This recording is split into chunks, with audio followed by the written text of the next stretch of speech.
The evening sky had just begun to darken over Pinewood Heights, casting long shadows across the community park where families often gathered until dusk. Tonight was no different. Children played on the swings while parents chatted on nearby benches. The everyday scene of a neighborhood winding down for the night. Among them was Andre, a 35-year-old father who had stopped by the park after finishing his shift as a security guard at the local shopping center. Still dressed in his uniform pants and a plain black t-shirt, he sat on a bench watching the sunset, having shed his work jacket in the late summer heat. His security badge hung from his belt, partially hidden by the edge of his shirt. The peaceful scene shattered when shouting erupted from the basketball courts on the far side of the park. Most people turned their heads briefly before returning to their conversations, accustomed to the occasional heated game. But Andre's training kicked in when he noticed the argument taking a different turn.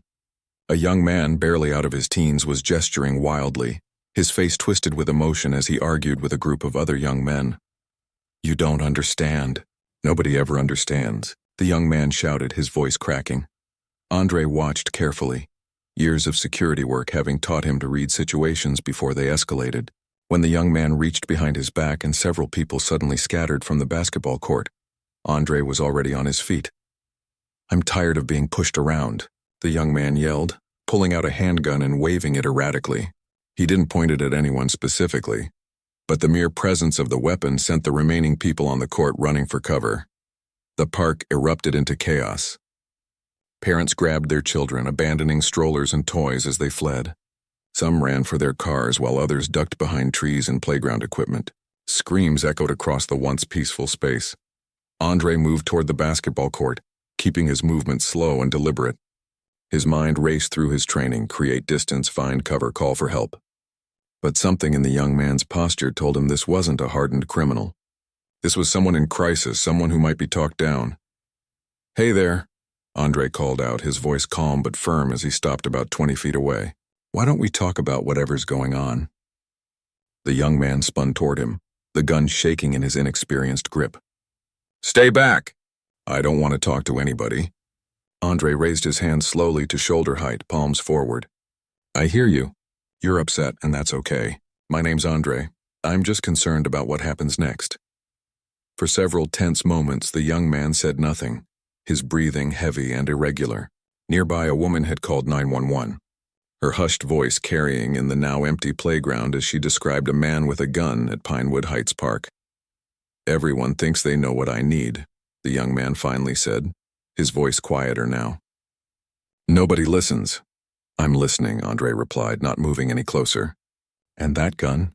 It's only going to make things worse for you. Whatever happened today, this isn't the answer." The young man looked down at the weapon as if seeing it for the first time. "I just wanted them to take me seriously." "I'm taking you seriously right now without that gun," Andre said. "What's your name?" "Tyler," he answered after a moment's hesitation. "Tyler, I work security. I've seen a lot of situations go bad, and I've seen some turn around. This can still be one of those that turns around." In the distance, sirens wailed, growing louder by the second. Tyler's eyes widened in panic. "They're coming for me," he said, raising the gun again. "They're coming because they're worried, just like I am," Andre explained. "But we can make this easy. You can put that gun down and I'll stay right here with you while we sort this out." Tyler's hand trembled. "They'll just lock me up. My life will be over." "Your life's not over unless you make a choice you can't take back," Andre said. "I don't think you want to hurt anybody. I think you're having the worst day of your life and you made a mistake bringing that gun here." The sirens were close now, and blue and red lights flashed at the park entrance. Tyler's eyes darted between Andre and the approaching police cars. "I can't go to jail," Tyler whispered, more to himself than to Andre. "Put the gun down, and I'll tell them what happened, that you changed your mind, that you made the right choice in the end," Andre promised. "That counts for something." For what felt like an eternity, Tyler stood frozen. Then slowly he lowered the gun. "On the ground," Andre instructed gently. "Then step back from it." Tyler placed the gun on the asphalt and took 3 steps backward. Andre approached carefully, kicked the gun away from both of them, then picked it up, immediately removing the magazine and clearing the chamber with practiced movements. He held the weapon pointed down and away from his body. "You did the right thing," Andre told Tyler, who had sunk to his knees, hands covering his face. "Stay right there. When the police come, keep your hands where they can see them. Do exactly what they say. 4 police cruisers screeched to a halt at the park's entrance. 8 officers emerged, weapons drawn as they took positions behind their vehicles. Police! Drop the weapon! A voice boomed through a megaphone. Andre realized with a jolt that from their vantage point all they could see was him. A black man holding a gun in a park where someone had reported a threat. The officers couldn't see that he had just disarmed the situation, that he was holding the gun safely to surrender it to them. I'm security, Andre called back, his free hand raised high. I've disarmed the subject. The situation is under control. Drop the weapon now, came the reply. More officers spreading out to create a perimeter. I'm going to place the gun on the ground, Andre announced loudly, moving very slowly. This is not my weapon. I took it from someone else. The police advanced steadily, their commands becoming more urgent. On the ground, face down. Hands behind your head!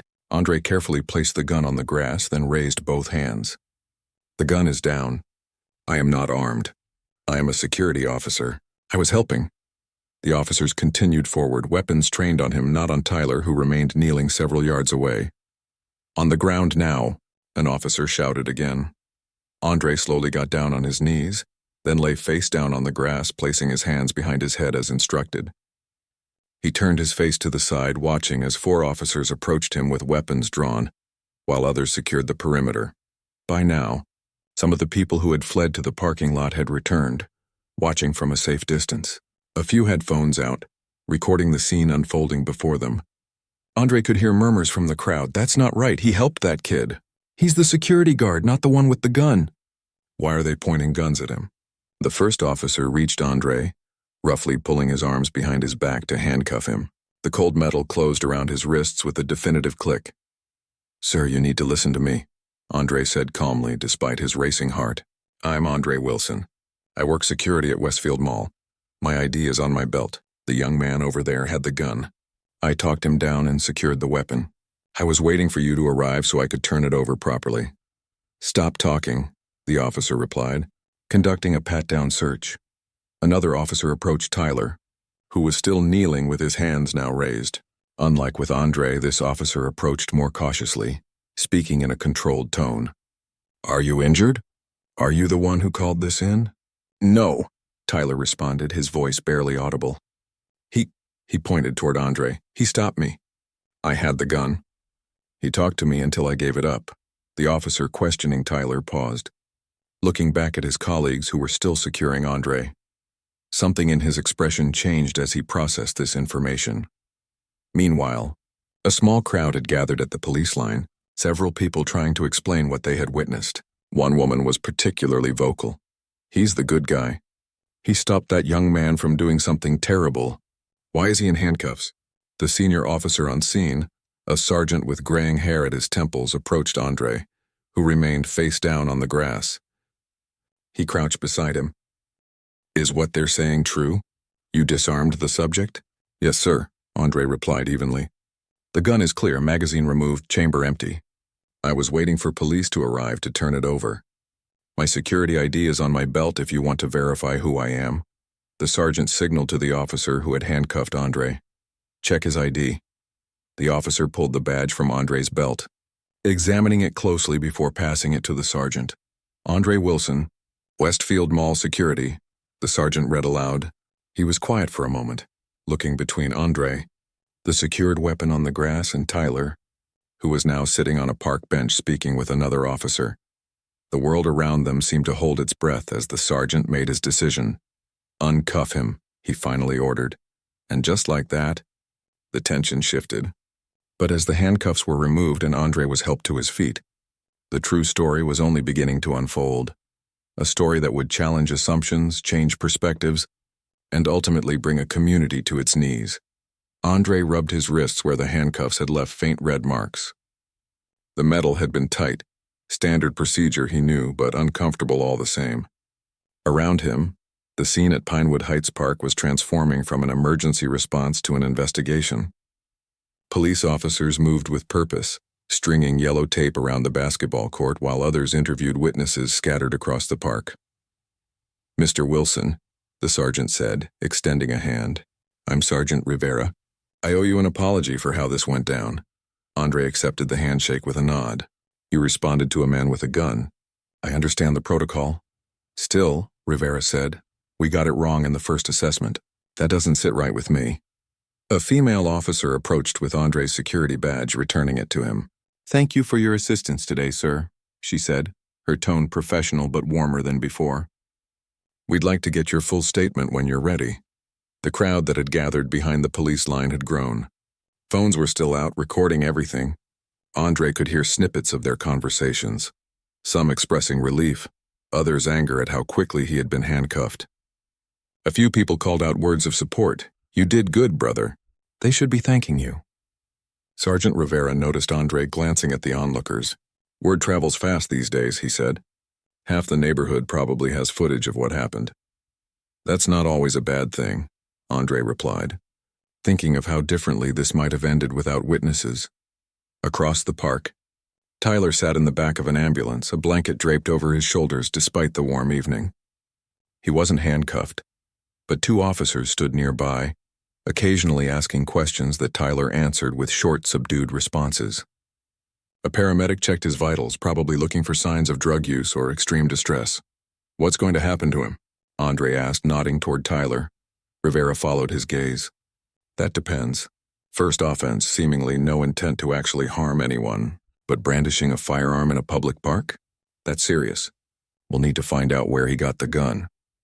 Andre watched as a plainclothes detective arrived, speaking briefly with the officers before approaching Tyler. There was something in the young man's defeated posture that stirred Andre's compassion. He's just a kid who made a terrible choice, Andre said quietly. I've seen that look before, someone who's reached their breaking point. You handled it well, Rivera acknowledged. Most people would have run the other way, Andre shrugged. That's the job. See the threat, assess the situation, de-escalate if possible. Mall security doesn't usually cover talking down armed individuals, Rivera pointed out. No, Andre agreed, but people are people, whether they're shoplifting or having a breakdown with a gun. Sometimes they just need someone to listen. A tall officer with a notebook approached them. Sergeant, we need Mr. Wilson's statement while it's fresh. Rivera nodded. Officer Chen will take your statement, Mr. Wilson. I need to check on how the canvass is going. As Rivera walked away, Officer Chen led Andre to a nearby bench that offered some privacy from the growing crowd of onlookers. The evening had fully settled now, the park illuminated by patrol car lights and the harsh portable floodlights that officers had set up around the perimeter. Start from the beginning, Chen said, pen poised over his notebook. What brought you to the park tonight? Andre took a deep breath and recounted everything. Stopping by after work, noticing the argument, seeing Tyler pull the gun, and his decision to approach rather than run. You didn't consider that he might shoot you? Chen asked, looking up from his notes. Of course I did, Andre replied, but he wasn't pointing it at anyone specifically. His body language said desperate, not homicidal. I took a calculated risk. A big one, Chen commented, jotting something down. What exactly did you say to him? Andre went through the conversation as best he could remember, explaining how he'd tried to acknowledge Tyler's feelings while steering him toward putting down the weapon. And he just... Gave it to you? Chen asked, sounding slightly skeptical. Not exactly, Andre clarified. I told him to put it on the ground and step back. Then I secured it properly. My training covers weapon safety. Chen nodded, writing for several moments before looking up again. When we arrived, why didn't you immediately drop the gun? The question hung in the air, carrying weight beyond the simple words. I announced my intention to put it down safely, Andre said carefully. I didn't want to just drop a firearm, even an unloaded one. That seemed irresponsible. But you heard officers ordering you to drop it? Yes, Andre acknowledged. And I was complying, just doing it carefully. I announced what I was doing so there wouldn't be any misunderstanding. Chen's expression revealed nothing as he wrote in his notebook. Yet there was a misunderstanding. Before Andre could respond, commotion from the parking lot drew their attention. A woman was arguing with an officer at the police line, her voice rising with emotion. That's my son. Tyler is my son. The officer was trying to calm her while also preventing her from ducking under the tape. Sergeant Rivera hurried over, speaking to the woman in low tones before escorting her toward the ambulance where Tyler sat. "Excuse me," Chen said to Andre. "We'll finish this in a moment." As Chen walked away, Andre remained on the bench, suddenly aware of how exhausted he felt. The adrenaline that had carried him through the confrontation was wearing off, leaving him drained. He watched as Tyler's mother reached him, pulling him into a tight embrace while officers stood awkwardly nearby. "Mr. Wilson?" Andre looked up to find a young woman standing before him, a press badge hanging from a lanyard around her neck. "Diane Powell, City News," she said. "Would you be willing to give a brief statement about what happened here?" Andre hesitated. "I'm not sure that's appropriate right now." "People are already talking," she pressed. "There's video circulating online of police handcuffing you after you prevented what could have been a tragedy. Your side of the story matters." Before Andre could respond, Sergeant Rivera returned. "Ms. Powell," he said, recognizing the reporter, "this is an active investigation scene. Mr. Wilson has already given his statement to officers." "And the public has questions, Sergeant," Powell countered, "particularly about why officers handcuffed the man who prevented violence instead of thanking him." Rivera's jaw tightened. "We followed protocol based on the information available at the time. Once the facts were clear, Mr. Wilson was released immediately." "The facts were clear to witnesses from the beginning," Powell said, gesturing toward the crowd. "Several people tried to tell officers that Mr. Wilson was helping." "Ms. Powell," Rivera said firmly, "we'll be holding a press briefing later tonight. Until then, I'm going to have to ask you to respect the integrity of this investigation." Powell looked like she wanted to argue further, but instead handed Andre a business card. "If you change your mind about sharing your experience, please call me." After she rejoined the other reporters gathered near the police line, Rivera turned to Andre. "Sorry about that. Press is already all over this." "It's fine," Andre said, pocketing the card. "I understand everyone has a job to do." "Speaking of which," Rivera said, "we'd like you to come to the station to complete your statement. It's been a long night, but the sooner we get everything documented, the better." Andre nodded, though the thought of extending this night even longer made his shoulders slump slightly. "I need to call my wife. She's probably worried sick." "Of course," Rivera agreed. "Use my phone if you need to." As Andre made the call, explaining to his worried wife that he was okay and would be home later, he noticed a small group of officers gathered near one of the patrol cars. They were looking in his direction, their expressions a mix of respect and something else, perhaps embarrassment. One of them, a younger officer with close-cropped hair, said something to the others before walking toward Andre. "Mr. Wilson," the officer said, as Andre ended his call, "I was first on scene. I want to apologize for how things went down. I was the one who cuffed you." Andre studied the officer's face. Young, probably not more than a few years on the job. Genuine regret in his eyes. "Like I told the sergeant, you were following protocol," Andre said. "Maybe," the officer admitted, "but I should have assessed the situation better. The witnesses were trying to tell us what happened, and I was too focused on securing what I thought was a threat." He extended his hand. "I'm Officer Davis. I just wanted to say thank you, and I'm sorry." Andre shook his hand, noticing how the simple gesture seemed to relieve some of the tension from Davis's shoulders. "We all make split-second decisions based on what we see," Andre said. "The important thing is being willing to correct course when new information comes in." Davis nodded, seemingly grateful for Andre's understanding. As he walked back to his colleagues, Andre caught sight of Tyler and his mother being escorted to a patrol car, not in handcuffs, but clearly heading to the station for further questioning. The park was quieter now, the initial chaos having given way to the methodical process of investigation. The crowd of onlookers had thinned, though a few determined individuals remained, watching everything unfold from behind the police tape. Sergeant Rivera returned to Andre's side. "Ready to go?" Andre took one last look around the park, at the basketball court where everything had started, at the bench where he'd been sitting just an hour ago, at the spot where he'd talked Tyler into surrendering the gun. So much had changed in such a short time. "Ready," he said, rising to his feet. Neither of them could have predicted how the events of the next 24 hours would unfold, or how a moment of misunderstanding would spark a conversation that would reach far beyond Pinewood Heights Park. The fluorescent lights of the police station buzzed overhead as Andre sat in a small interview room, a paper cup of lukewarm coffee on the table before him. The clock on the wall read 11:42 p.m. He'd been at the station for over 2 hours, repeating his statement, signing forms, and answering the same questions from different officers. The door opened, and Sergeant Rivera entered with a tablet in hand. "Sorry for the wait, Mr. Wilson, we're almost done here." Andre nodded, stifling a yawn. "No problem. I want to make sure everything's documented properly." Rivera sat across from him and placed the tablet on the table. "We've gathered statements from 12 witnesses so far, including footage from several phones. I thought you might want to see this." He turned the tablet toward Andre and pressed play on a video. The footage was shaky at first, clearly filmed by someone who had been running for cover when the incident began. It stabilized as the person recording found shelter behind a tree. The video showed Andre approaching Tyler, hands raised in a non-threatening gesture. Though they were too far away for the conversation to be clearly heard, the body language told the story. Andre calm and steady, Tyler agitated but gradually lowering the gun. The moment when Tyler placed the weapon on the ground was clear, as was Andre's careful handling of the firearm afterward.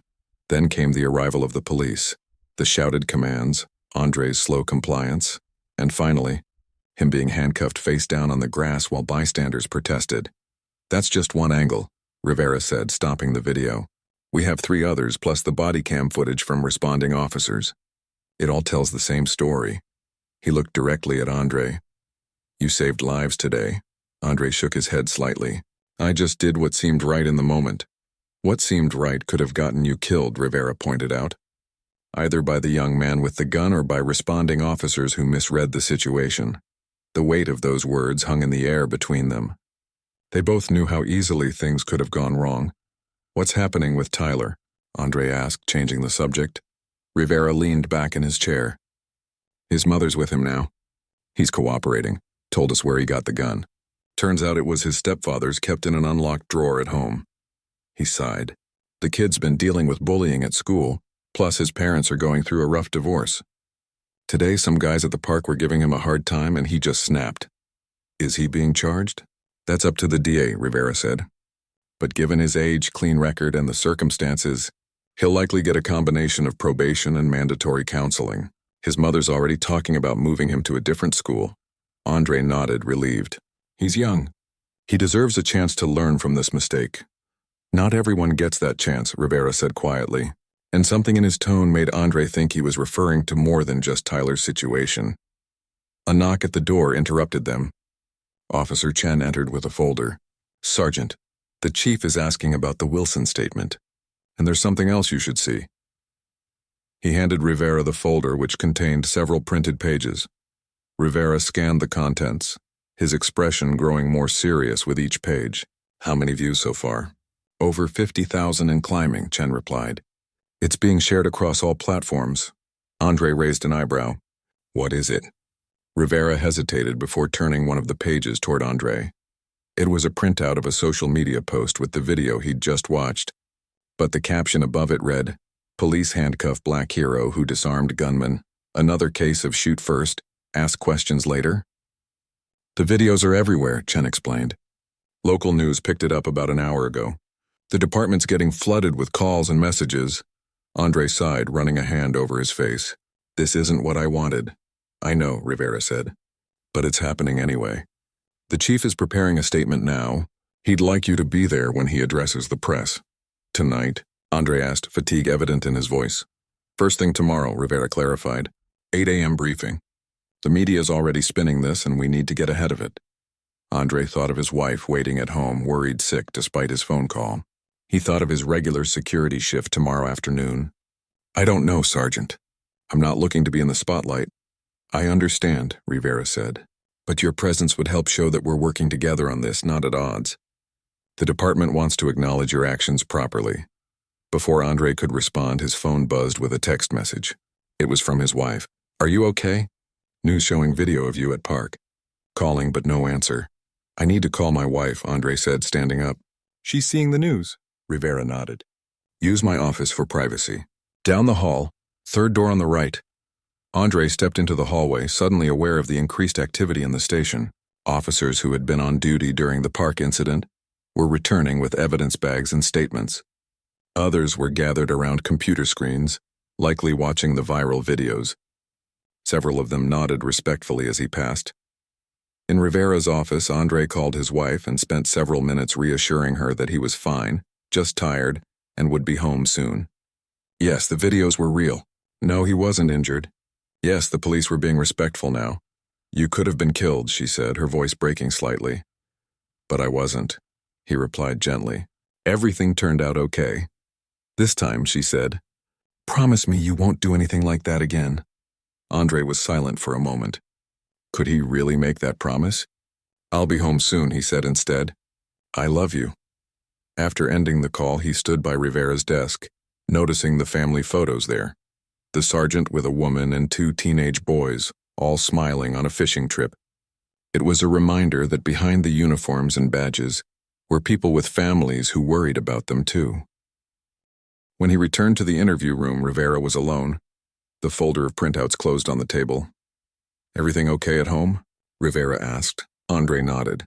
As okay as can be expected. My wife saw the videos. She has every right to be concerned, Rivera said. Listen, I've spoken with the chief. We've completed your statement, so you're free to go home now. If you can make it to the press briefing tomorrow, great. If not, we understand. I'll be there, Andre decided. Not for the attention, but because I want people to know this doesn't have to be about conflict. It can be about learning and doing better. Rivera stood and extended his hand. Thank you.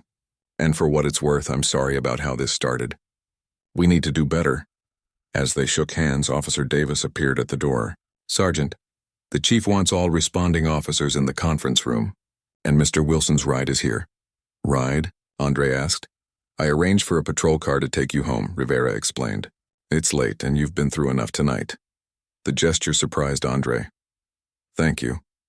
As he followed Davis through the station, Andre noticed something different in how the officers looked at him now, not with suspicion or authority, but with a mix of respect and something like regret. Near the exit, a bulletin board displayed a department photo with the words, "To protect and serve," prominently featured. Andre wondered how many of these officers were reflecting on those words tonight.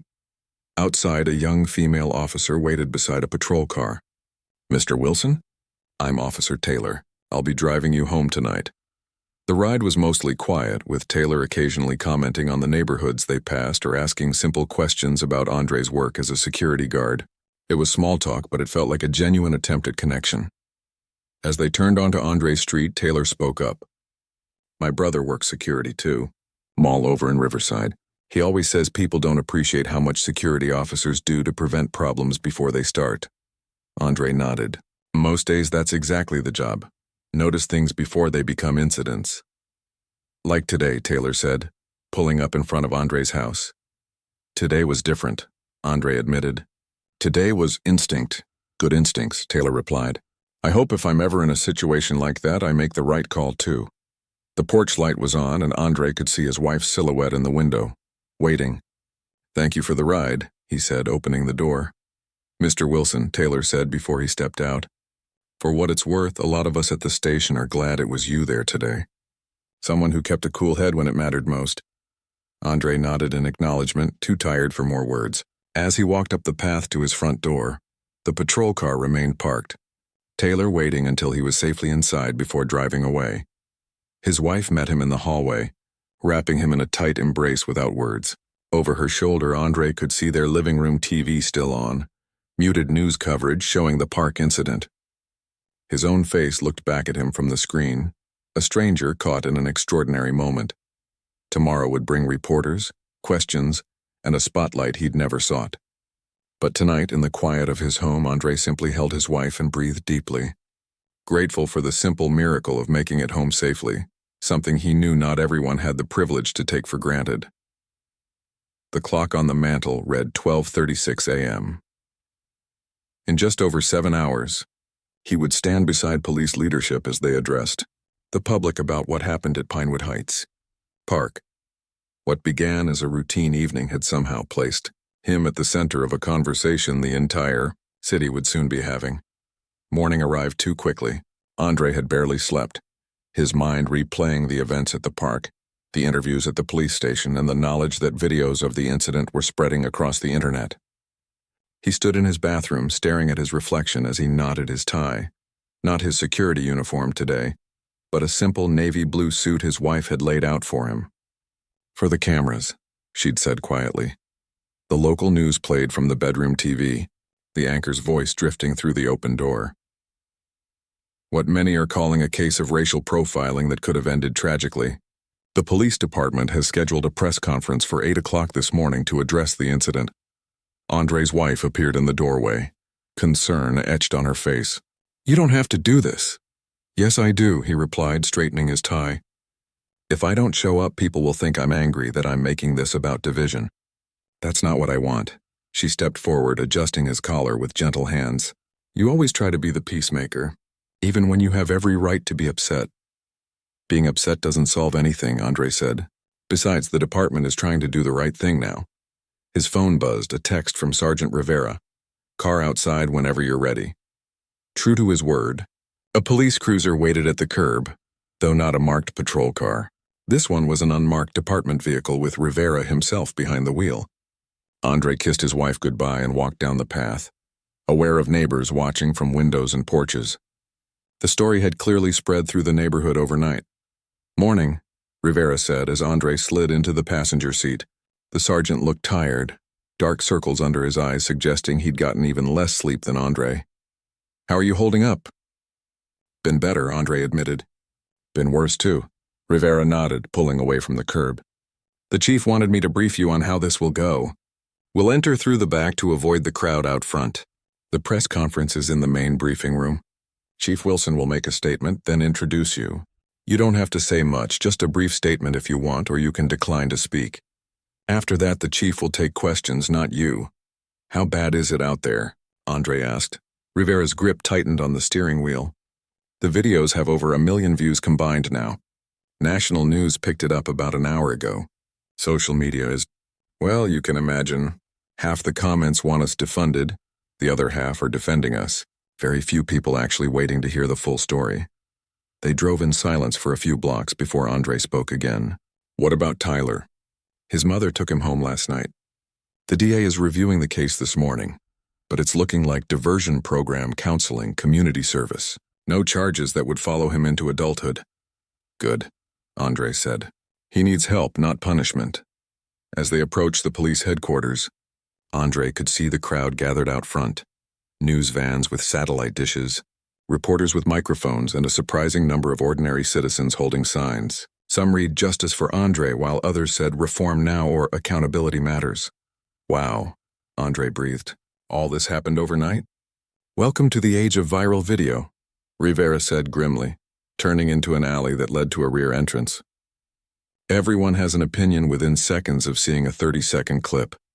A uniformed officer opened a security door as they approached, nodding respectfully to both men. Inside, the station buzzed with activity, phones ringing constantly, officers huddled in small groups talking in low voices, staff moving with purpose between offices.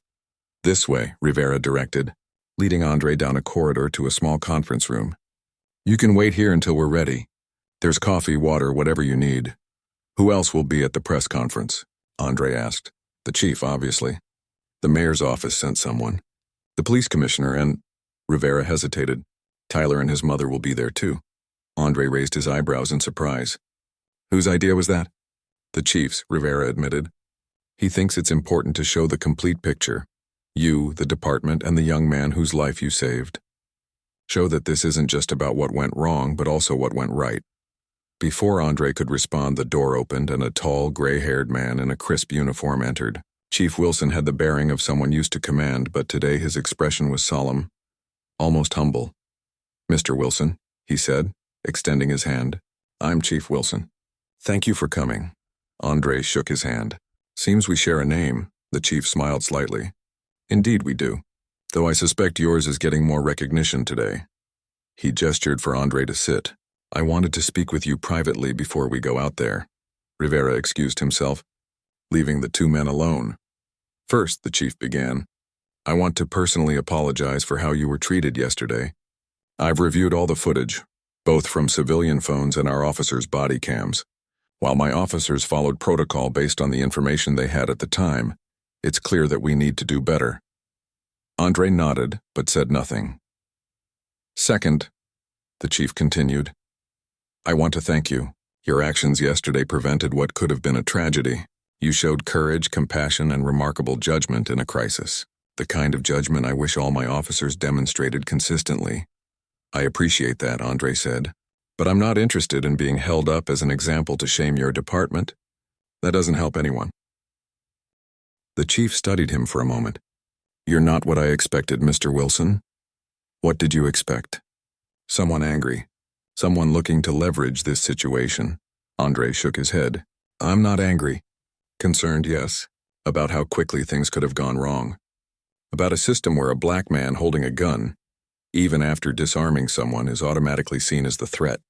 But anger doesn't fix systems. A knock at the door interrupted them. An aide poked her head in. 2 minutes, Chief. Chief Wilson stood. Will you speak today? Andre rose as well, straightening his jacket. Briefly. I have something to say, but not what people might expect.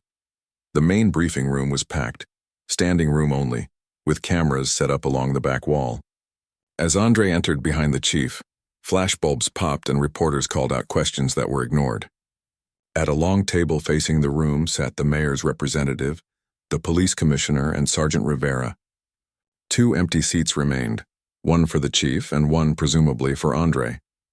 To the side of the room stood Tyler and his mother, both looking uncomfortable under the glare of media attention. Tyler seemed smaller somehow, dressed in a button-up shirt that looked freshly ironed, his eyes downcast. When he noticed Andre, however, he straightened slightly, something like recognition or respect crossing his face. The chief took his place at the center of the table and called for quiet. The room gradually settled as he began to speak. Yesterday evening at approximately 7:15 p.m., officers responded to reports of an armed individual at Pinewood Heights Park. What unfolded there has now been viewed by millions online, but those videos show only fragments of a complex situation. Today, we aim to provide the complete picture. He recounted the events with clinical precision, the initial call, the response, the misidentification of Andre as the threat, and the eventual resolution.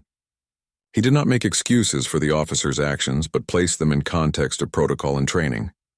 It is clear, he continued, that while our officers followed procedure, that procedure itself must be examined. When a citizen acts heroically to prevent violence, they should not be treated as a suspect simply because of how they look or the circumstances in which they are found. A murmur ran through the assembled press. I am announcing today the formation of a civilian review committee to evaluate our response protocols, particularly in situations involving potentially armed individuals.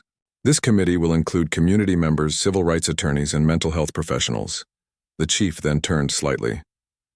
But perhaps more important than what I have to say is what Mr. Andre Wilson might wish to share. Mr. Wilson's actions yesterday saved lives and demonstrated the kind of courage and judgment we should all aspire to. Mr. Wilson? Andre moved to the microphone, acutely aware of every eye in the room on him, of cameras broadcasting his image across the country. He took a deep breath. I'm not here to condemn or criticize, he began, his voice steady. I'm here because I believe in the power of understanding. Yesterday I saw a young man in crisis and I chose to see his humanity first. When police arrived, they saw a black man with a gun and training took over. Both perspectives come from somewhere real. He glanced at Tyler, who was watching him intently now. What happened yesterday could have ended very differently, but it didn't. Instead, we have an opportunity to learn, to improve, to grow. I'm standing here today because I want to be part of that process, not an obstacle to it. The room was silent. Reporters who had come expecting accusations instead hearing a call for collaboration. Thank you, Andre concluded, stepping back from the microphone. What happened next wasn't planned or scripted. As Andre moved to return to his seat, the chief remained standing. Then, in a gesture that would be replayed on news stations for days to come, Chief Wilson slowly lowered himself to one knee before Andre, head bowed briefly in a silent acknowledgement of respect and regret. One by one, the other officers in the room, including Sergeant Rivera, followed suit, a moment of spontaneous recognition that transcended words or formal apologies. The cameras flashed furiously, capturing a moment that would spark conversations in homes, schools, and police academies across the country. Not a moment of division or shame, but one of humility, respect, and the possibility of change. 3 months had passed since that day at Pinewood Heights Park. The summer heat had given way to autumn crispness, leaves turning golden on the trees that lined the community center parking lot. Andre sat in his car for a moment, watching people file into the building, some in police uniforms, others in casual clothes, a mix of ages and backgrounds that would have been unusual before the incident, as people now called it. The image of police officers kneeling before him had indeed gone viral, appearing on national news broadcasts, magazine covers, and social media feeds worldwide. For 2 weeks, Andre couldn't go anywhere without being recognized. News vans had camped outside his house until his neighbors formed a human chain across the street, demanding the reporters give his family peace. His phone had rung constantly with interview requests, speaking opportunities, even book and movie deals. He had turned most of them down, accepting only a few local interviews and one national morning show appearance, where he'd redirected the conversation away from himself and toward the broader issues at play. He wasn't interested in fame or in being anyone's symbol. He had simply returned to his job at the mall, his life with his wife, his quiet routines. But he had said yes to this, the community dialogue sessions that met twice monthly at the Pinewood Heights Community Center. Tonight would be the 6th meeting. Andre grabbed his notebook from the passenger seat and headed inside. The main hall had been set up with chairs in a large circle rather than rows facing a podium. It was one of the changes he'd suggested at the first meeting. No hierarchies, no audience versus speakers, just community members facing each other as equals. People nodded in greeting as he entered. Some, like Sergeant Rivera and Officer Taylor, he now knew well. Others were regular attendees whose names he was still learning. He took an empty seat between an elderly woman who had lived in the neighborhood for 50 years and a young man who coached basketball at the local high school. Chief Wilson entered, not in his formal uniform but in a simple shirt and slacks, and took a seat across the circle. Their eyes met briefly and the chief nodded in acknowledgement.